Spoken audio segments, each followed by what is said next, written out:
Sok szurkoló kísérte el a szombathelyeket Kaposvárra, és bizony az első részben szomorúan nézték a sárga-feketék vergődését drukkereik. A Kaposvár villámrajtot vett a találkozón, és néhány perc alatt 20-12-re vezettek Handleinék. Ezután viszont felébredt a tabella 5. helyén tanyázó Falkó, és a negyed végéig gólcsendre intve a somogyiakat egyenlített. A pontinség még 4,5 percig tartott a fehéreknél a második negyedben is, ami azt jelentette, hogy az első KKK találatkor már 9 ponttal vezettek a vendégek. Az egyéni akciók nem voltak eredményesek a hazaiaknál, míg Kálmán és társai magabiztosan gyűjtögették a pontokat. A félidő végére ennek ellenére sikerült felállni a fehérmezeseknek a padlóról, így csak 3 ponttal vezettek a szombathelyiek, 44-41 volt az állás. A második félidő is kiegyenlített játékot hozott, bár a kaposváriak például sok kihagyott büntetőnek is köszönhették, hogy nem tudtak előnyt kiharcolni a 2 évvel ezelőtti bajnok ellen. Sőt, a Wilson és Kazlauskas vezette fekete mezesek a negyed végére növelni tudták előnyüket, 67-59-re vezettek. A negyedik játékrész első fele is úgy telt, hogy nem születik kaposvári siker, de a hajrára nagyszerűen összekapta magát a csapat.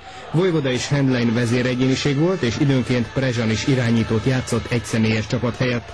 A végén hosszabbításra mentette Kazlauskas a találkozót, a hosszabbításban viszont már csak a Vojvoda által vezérelt csapat volt a pályán, így a kaposvári KK 106-92-re verte a teljesen elfáradó Falkót.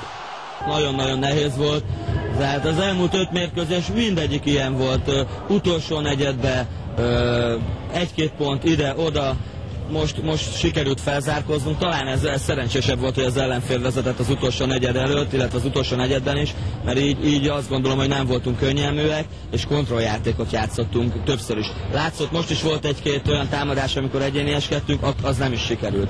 Természetesen kellett az, hogy extrák nyújtottak a kulcsjátékosaink, és mindenki sokat hozzátett a sikerhez, aki a pályán volt. És úgy hiszem, hogy ez a gát most áttört, és van egymás után 3 olyan mérkőzés, aminek ez lendületet adhat ezekre a mérkőzéseken a csapatnak, és akkor elfoglalhatunk egy olyan pozíciót, ha ezeken meg tudjuk nyerni, amit elvár tőlünk a közönség. És még egyszer szeretném megköszönni a közönségnek és játékosaimnak ezt a sikert. A meccs embere a 24 pontos Handleint és a 21 pontos Weltont megelőzve egyértelműen a 19 éves 35 pontig jutó Vojvoda Dávid volt. Életed meccse volt? Hogy érzed most? Mondhatom azt, hogy igen. El nem tudom mondani, mennyire kemény meccs volt, nagyon kellett nekünk a győzelem. Nekem nagyon-nagyon elfáradtam. És jövő héten szombaton, pénteken azért megyünk Pécsre, hogy ugyanígy folytatjuk, amit most elkezdtünk. Győzelmi sorozatot.